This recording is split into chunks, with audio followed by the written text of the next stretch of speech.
Well, hello YouTube, this is my first video and I wanted to make this video to try and show people how to put together a Sena 10U Bluetooth kit for an Arai helmet. Now the reason why I am putting together this video is because the instructions are not particularly brilliant on Arai's website, and there is a slightly grainy video on YouTube, and I thought that this would be a good way forward. So the helmet, as you can kind of see, is in a state of slight disrepair at the moment. Over here, I've got the neck cushion that kind of roughly fits on there, like that, and the pads actually fit inside there, inside the helmet. So I've taken them all away. First part, if we go by Sena's instructions, is to actually fit the actual Bluetooth module itself. And what they don't tell you very clearly is that because I was trying to put the this device in here and these clips just here, I was trying to put them at the back there. But actually, no, what you need to do is, this is a separate piece of foam, and you just literally unclick, a bit of a tug. It's not, doesn't feel particularly good, but if you pull there, that snaps out like that, and you'll notice in there's a clip, and the clip and the tab, literally you put it in there, and as long as the clip bit goes through the middle, it clips back into position exactly like that, and that is mounted on that side, and you just do exactly the same on that side. The kit is sort of got various different leads on the back end of it. That is the left hand side. So if we look at the helmet again, this is the left hand side of the helmet, that's the right hand side of the helmet, and so that's the speaker for the left hand side of the helmet.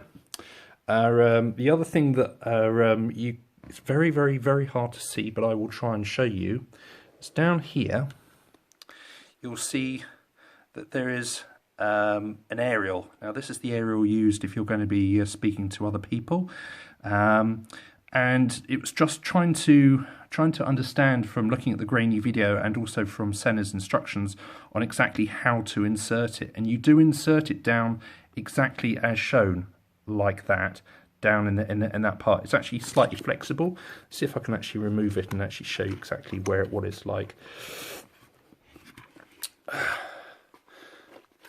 Okay, so there's the actual aerial itself, and that literally then goes down into the back of that, and you just literally push it down. It takes a little bit of wiggling around just to try and find the exact spot. But you kind of, after a while, you actually feel that there's no resistance, and you just keep on pushing it down until it sort of hits home, and then that's currently like that, and that's good. So the fun and games I've got in just a moment. I'm probably going to be stopping and starting this video just to kind of get the various bits and pieces ready for it. I've got to insert that into the cushion on this side, and that, if I just put it back together again, came roughly like like that. Actually, I'll just stop and start and just show you. Hold on a second.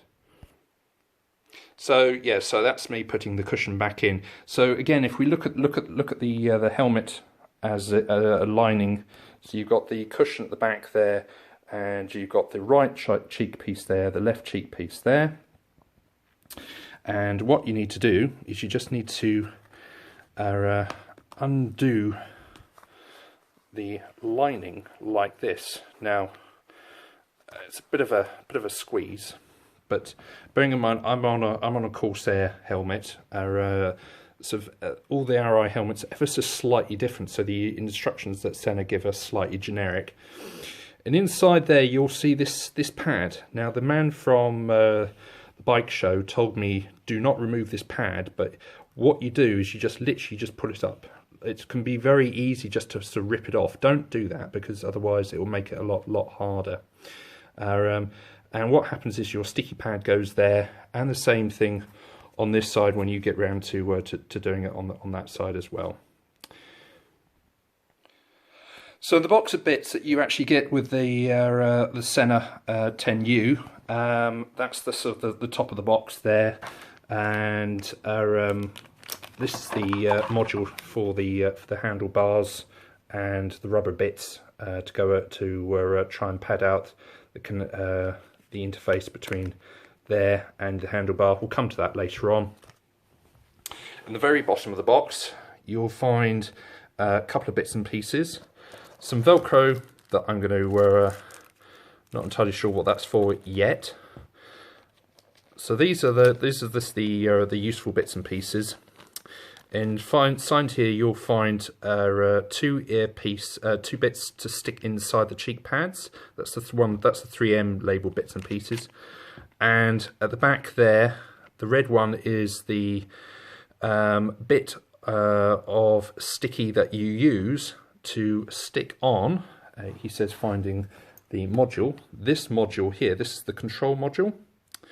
Again, a word of advice, and you've got to find a good place for it, but I've been told, don't stick it on the actual on the actual helmet itself. What it needs to do is it needs to actually stick on that side just there, on the actual rubber. And actually, if you play around with it, you feel it naturally sits there. So that's a good thing. But the looks of it on the back, actually that's already got a piece of sticky. So what you do is you just unpeel that and you find the appropriate place and you just stick it on there. So that, I reckon, will go about there. Other bits on this kit, the red connection there, that's for the microphone. We're not going to deal with that quite yet, but that goes with the bit here. That's the actual microphone bit there, and by the looks of it, there's a sticky bit there. I suspect that one of those bits in there is used to stick on to the inside and the front down there. So that looks quite positive. The other lead there, which is a bit unusual, is an FM lead. So the Sena 10U has an FM radio, and that lead there connects onto the other side of the helmet. So again, remembering that this is the left and that's the right hand side. On the speaker, you'll notice there's this one side of the speaker, and coming up the back end of that is the little FM connector. Now, according to Sena's words and the instructions, what you need to do is you need to fit that in behind the comfort lining and lose it. It's meant to kind of start there and disappear into the bottom of the helmet. But they said, as a word of warning, they said, don't, make sure that it doesn't touch that particular aerial there, which is the one used. So if you've got other Sena units, that's the aerial there that you use. So obviously there's going to be some interference. So you've got to try and route it around the helmet. So I suspect that probably if you try and route it around the back of the helmet up there and possibly sort of get it to that point just there, then there should be hopefully no interference. That's the idea, that's the theory. We're going to have a bit of a play around with that. So continuing where we left off, I've now positioned the actual external controls. As I said to you before, do not actually stick that on the resin part of the helmet on the external face. It just needs to go on the rubber bit at the bottom there. Just literally remove two backing strips. Those are the little red backing strips that comes in two halves there off the back of the control there. Have a play around with a position and make sure that you're happy with it prior to actually sticking it on there, because it's a proper sticky piece of glue and it's very hard to remove it once you get it on there. Now the next part of what I'm about to do is I'm about to actually place the microphone. Now on my Corsair, my Chaser X helmet, it actually suggests, if we look at the Sena instructions, that you position it just about there on the microphone, and there's the air vent that you're talking about. So it's basically where this label is. So to kind of get a good adhesion, I'm going to have to move that label. I shall put it probably, I reckon, about there, or may not install it back on there at all. But that's where I'm putting it for the moment. Now in the instructions, oh sorry, apologies. In the bag of bits, the sticky pads, you'll find there's 4 items. Probably right ear pad, left ear pad, and I figured out why there's another sticky bit. So the control that we just talked about a moment ago, if you mess up the positioning of the control, you can take it off, and you've got another tab there to allow you to have another go, which I think's quite good going. So that's well done, Sena. Now the bit on the right there, that one just there, that's the little sticky bit that we need for our microphone. So we're going to install that in just a second. So I've now installed the sticky bit down there. You'll notice is that if I let in a little bit of light, you'll actually notice it's a bit dimpled in there. And I've just put it pretty well bang on in the middle there. So you take off the backing plate and you've got obviously a little bit of Velcro there. So that's where you want to put your microphone, and that's where I'm going to install that on there. And voila, there we go. There's the positioning of the microphone. You can't miss it. As I said to you before, the mic lead is a red lead, and the FM lead, when we get to that point, is a nice black lead. So you can't put the wrong connection on the wrong side. There's a little bit of leeway in there, so I kind of assume that what will happen is that we'll be able to just sort of tuck that in behind the cheek piece when we get to that point. So that's all quite good. And there is still some additional Velcro, so possibly that's an option if we get completely stuck.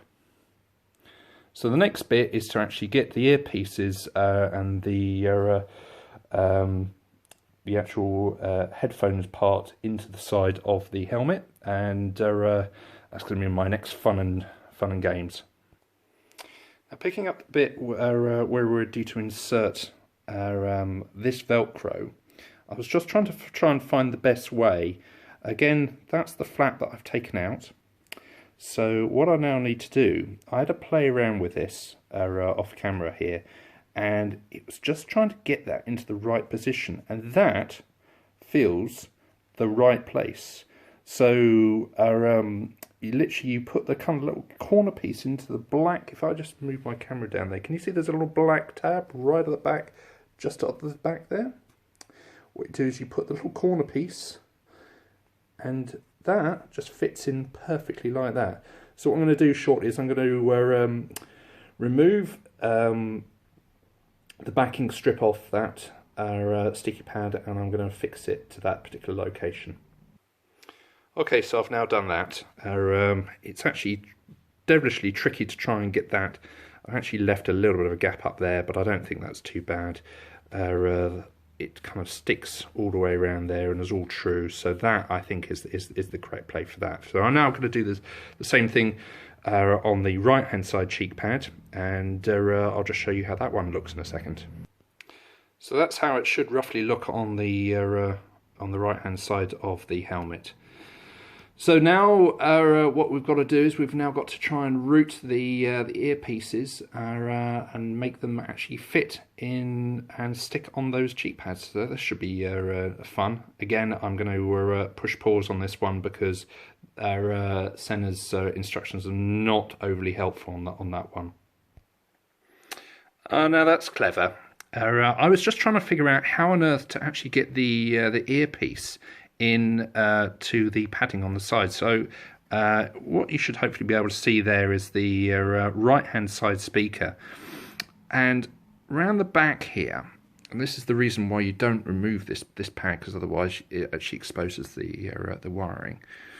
But that basically, there is a channel dug out specifically for running the cabling through, so that's pretty smart. And there's the lead for your FM aerial, and that's all nicely now tucked out of the way. So that's pretty cool. So that kind of goes back like that. So now your earpiece is now nicely installed on that side, and I'm now going to go and do the same thing with the other side there. There's a little flap just there, so I'm going to tuck all that nicely in and make sure that's all presentable. And you then obviously just cover it up with the cheek pad material and you're ready to rock and roll. Cool. So once you've actually put back the cheek pad material, that's where that should look like now. Begin to come back together again. So we now need to actually put the fasteners back in and lace everything back through, and that should be pretty well that cheek pad done on that side. So that's pretty cool. So I put back the helmet fasteners back through, and that kind of comes out on that side there. So what happens is that now begins to tuck in. So now we've got the fun and games of actually putting that side back on, but not quite yet, because remember that FM aerial that we were talking about? Oh, that little sneaky chap up the top there. So we've got to connect him in as well and route him around the back of the comfort lining. So I'm going to give that a whirl as well. So welcome back. Just wanted to show you where that little FM aerial goes to. So for the moment, what I've done is I've tracked it all the way down here. They say put it in the comfort liner, which is down here. Now I'm going to try and route it either all the way around here, because that's kind of what that's what Sena are saying, that's the best route to actually put it all the way around the edge of that particular liner. Whatever seems to be best, really. It's going to be a bit fiddly putting this all back together again, but I'll kind of let you know where I've put it when I've finished. So we've now come back to the left-hand side cheek, and I was just trying to get this the right way around. It's actually very hard because on this particular helmet, on the Chaser X, it looks as though that the cheek pads are attached to the neck support at the back here, so it's not possible to detach them in that respect. So kind of getting back to here and removing off of the little felt cover there, that's where the microphone goes, and tuck that back in the back there, and the back, that's where the cable neatly just lies at that particular point there. So I'm just going to carefully tuck that back in, and actually then put that cover back over that, and then begin to reassemble. Yeah, so this is a little bit tricky on the left hand side here. What I've done is I've very gently put the loop back in on that left hand side there, but that was not an easy job. The tricky part is the microphone cable. How do you put that behind there? So I think what I've done is I've moved the hook from here. I've made it so it loops over the other side of the cable, and hopefully that means that the microphone cable will remain nicely hidden and stuck at that particular location. So that's quite cool. I'll let you know kind of how I get on with that. So kind of picking up from where we left off, there are a couple of things that you should probably realise. As you're putting in that last cheek pad down the bottom there, that was a tricky sod to get in, and because obviously everything is beginning to tighten up. The way to insert it is at the back of all of these cheek pads. There's kind of like a hook, or at least there's a kind of a lip that the cheek pad, and actually on both sides, have to kind of go into. And once you get it in there, then the trick is actually, and I thought I was going to cause damage to the helmet, but right at the base there, and you can't really see it that well, there is a very small plastic clip. And the trick is to basically push it all the way back in there until you can feel it's home and it's in that latch, and then basically just push at the front there until it goes click. And it's the same really pretty well with this one. I might just have to remove that again, because on this side I didn't feel it go click, but I'm going to have another go at that one. And that's kind of pretty well the helmet almost back to normal. So we've just got to sort of tidy things up a little bit. That's the emergency tab. That's very useful on this helmet, very if you do come a cropper. So the last thing's pretty well to go back on. It says reaching for it. Is the curtain, the front curtain here, and that actually goes on using the little clips and bits and pieces on the side there, and that goes on the front there, and that's the helmet back together, which actually, after all of that, I think that's not too bad. And the only thing you can tell that there's something different really from the helmet is that connection on the side there. So that's excellent news. That's excellent news. So I'm just going to put that back on there, and hopefully then we can see the our finished article. And there we go. Pretty well the finished article, which is great news. Our couple of things I suppose you should realise was that the clips that are along there, when you push them in, and also on the same side over here, push them in, and it feels as though you're kind of, again, you're wanting to break it, but it really doesn't. And there are a couple of clips, and you hear it go click on both sides. This feels sort of less positive at the front here, but it feels, I've tried to press as far as I can do, and it refuses to go any further on that one. So that I can only assume is in, and that's your helmet back together, which is absolutely great news. So that's how to fit your Sena 10U to your Arai full face helmet. In this particular case, a Chaser X, which is great news. Thank you for watching.